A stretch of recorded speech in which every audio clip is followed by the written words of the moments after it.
J'étais convoqué à diriger un petit concert, un petit groupe dans un des théâtres qu'il y avait sur l'île Notre-Dame. À cette époque-là, en plus de la Place des Nations, il y avait quelques petits théâtres où les gens allaient la fin de semaine. Je dirigeais un petit concert de rien. Puis, ils nous avaient fait stationner nos voitures dans le parking de Place des Nations. Puis, j'ai pas vu qu'il y avait là un spectacle qui se préparait. Quand on est revenu à la fin de l'après-midi, vers 5-6 heures, chercher nos véhicules, il y avait un gros test de son, puis il y avait Gary Burton, puis Chick Corea, je les connaissais pas. Claviériste, vibraphoniste. J'ai dit, je peux-tu rester? Hein, regarde. Et puis, ils ont accepté.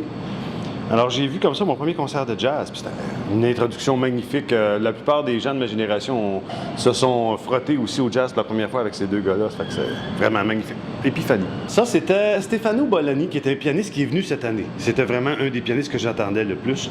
Et quand il vient en solo, il a cette habitude. Il est très habile à mélanger les thèmes. C'est un espèce de génie. C'est un Grégory Charles italien. Un Roberto Benigni du piano. En tout cas, c'est un fou là chez Luce. Alors, il est très habile à mélanger les thèmes. Alors, à la fin, en guise de rappel, il demande des titres de pièces aux gens, comme ça dans la salle. Puis il fait un medley avec ça. Puis là, quelqu'un lui a demandé la danse à Saint-Dillon. D'ailleurs, je ne sais pas comment il l'a noté. Puis là, quelqu'un lui a demandé, il y a ça, puis il a dit, c'est quoi ça? Puis moi, j'avais mon violon, je venais d'un engagement en après-midi, alors j'ai sorti mon violon et j'ai joué la danse à Saint-Dillon. Puis il l'a incorporé, tout ça.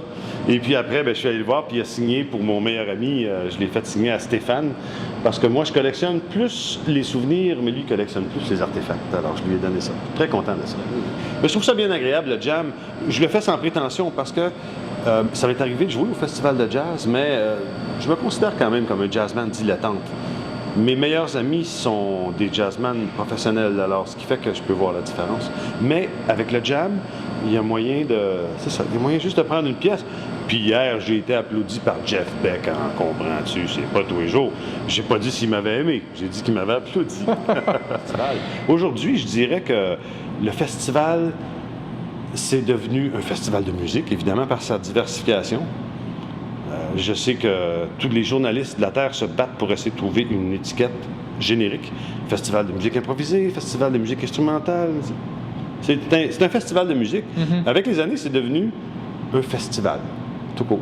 C'est-à-dire un endroit où est-ce que, pour moi en tout cas, puis je crois que pour plusieurs personnes, c'est devenu un festival. Un endroit où tu viens pour voir des shows, de prétexte, mais où est-ce que tu vas aller manger, où est-ce que tu découvres des coins du centre-ville que tu connais pas, où est-ce que tu rencontres des gens que tu ne rencontres qu'une fois par année. Dans 10 ans, on pourrait peut-être plus appeler ça génériquement un festival, ça va peut-être être quelque chose d'encore plus holistique que ça. Mm-hmm. C'est vraiment ça. Ça devient une entité ça devient comme un animal, pour moi en tout cas.